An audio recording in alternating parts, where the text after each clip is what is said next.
નમસ્તે, હું નિમાનસી Patel sunshine global હોસ્પિટલના આજના આ નોલેજ શેરિંગ સેશનમાં આપ સૌનું સ્વાગત કરું છું. આજે આપણી સાથે ઉપસ્થિત છે સનશાઇન ગ્લોબલ હોસ્પિટલના consultant physician doctor Krunal Gajjar sir. નમસ્તે સર. Thank you.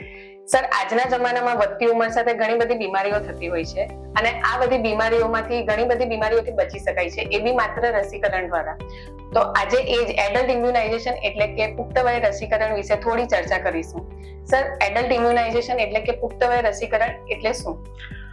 જો, જેમ તમે કીધું તેમ જેમ જેમ ઉંમર નાની હોય તેમ આપણી રોગ પ્રતિકારક શક્તિ ઓછી હોય અને જેમ આપણી ઉંમર એક્સ્ટ્રીમ એજ પર પહોંચતી જાય ત્યારે આપણી રોગ પ્રતિકારક શક્તિ ઓછી થતી જતી હોય છે. એટલે એ સમયે આપણને અનેક ઇન્ફેક્શન લાગવાના ચાન્સીસ હોય છે. એનાથી બચવા માટે આજકાલના જમાનામાં ઘણી બધી રસીઓ અવેલેબલ છે, જેને જ એડલ્ટ વેક્સિનેશન અથવા પુખ્ત વય રસીકરણ કહેવામાં આવે છે. સર, એમાં કઈ રસીઓ આવી શકે છે? એમાં ઘણી બધી રસીઓ ઉપલબ્ધ છે, જેમાં કોમનલી આપણે ઇન્ફ્લુએન્ઝા વેક્સિન, ન્યુમોકોકલ વેક્સિન અને કોવિડ વેક્સિન આપતા હોઈએ છીએ. આ વેક્સિન જનરલી ફેફસામાં થતા ઇન્ફેક્શનથી બચાવવા માટે આપણે આપતા હોઈએ છીએ. ત્યાર પછી MMR વેક્સિન અને Tdap વેક્સિન હોય છે, જે મમ્સ, મિઝલ્સ અને રૂબેલા અને ડિપ્થેરિયા અને પર્ટ્યુસિસથી થતા રોગોથી બચવા માટે વેક્સિન આપવામાં આવતી હોય છે. ત્યારબાદ HPV વેક્સિન હોય છે, જે સ્ત્રીઓને ગર્ભાશયનું મુખનું કેન્સર થવાની શક્યતા હોય છે, એનાથી બચવા માટે એ વેક્સિન આપવામાં આવતી હોય છે. ત્યારબાદ કમળો થાય અને ટાઇફોઇડ થાય એનાથી બચવા માટે હેપેટાઇટિસ A, B અને ટાઇફોઇડની વેક્સિન આપવામાં આવતી હોય છે. અને એક હર્પીસ ઝોસ્ટર નામની વેક્સિન, જે હર્પીસ ઝોસ્ટરથી આપણને બચાવે છે, એ વેક્સિન આપવામાં આવતી હોય છે. સો જનરલી 8 થી 10 વેક્સિન અત્યારે અવેલેબલ છે, જે આપણે મોટી ઉંમરના વ્યક્તિઓને એટલે કે એડલ્ટ એજ પર આપણે આ વેક્સિન આપતા હોઈએ છીએ. સર, કયા દર્દીઓએ આ રસી લેવી જોઈએ?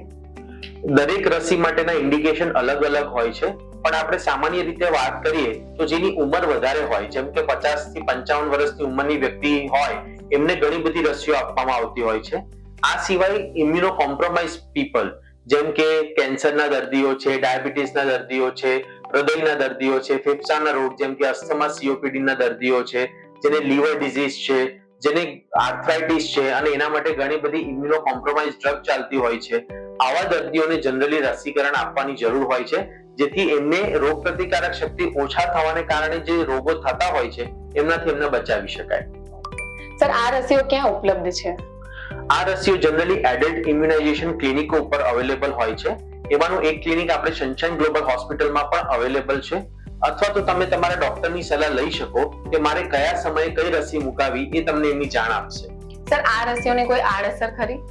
સામાન્ય આડઅસર જેમ કે રસીની જગ્યા પર દુખાવો થવો, સામાન્ય શરીરમાં દુખાવો થવો, સામાન્ય તાવ આવવો, આવી આડઅસર જનરલી જોવા મળતી હોય છે. બહુ ગંભીર સાઇડ ઇફેક્ટ થવાની ચાન્સીસ બહુ જ ઓછા હોય છે. સર, જો કોઈ વ્યક્તિ બહારગામ જતો હોય ફરવા માટે, તો એને કઈ રસી મુકાવી જોઈએ?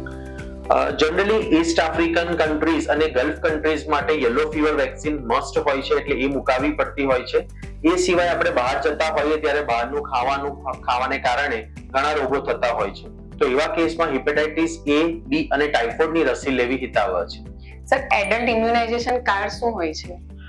એડલ્ટ ઇમ્યુનાઇઝેશન કાર્ડ જેમ બાળકોનો ઇમ્યુનાઇઝેશન કાર્ડ રેકોર્ડ હોય છે, એવો જ એડલ્ટ માટે પણ રસીકરણ ચાર્ટ હોય છે, જેને આપણે જનરલી ઇમ્યુનો કોમ્પ્રોમાઇઝ પેશન્ટને આપણે આપતા હોઈએ છીએ, જેથી એની ડિટેલ વિગતો બધું જ એમાં સાચવી શકાય. ખૂબ ખૂબ ધન્યવાદ સર આ માહિતી બદલ. સર, આ બધી વેક્સિનો વિશે આપણે જાણકારી મેળવવી હોય તો આપણે શું કરવું જોઈએ?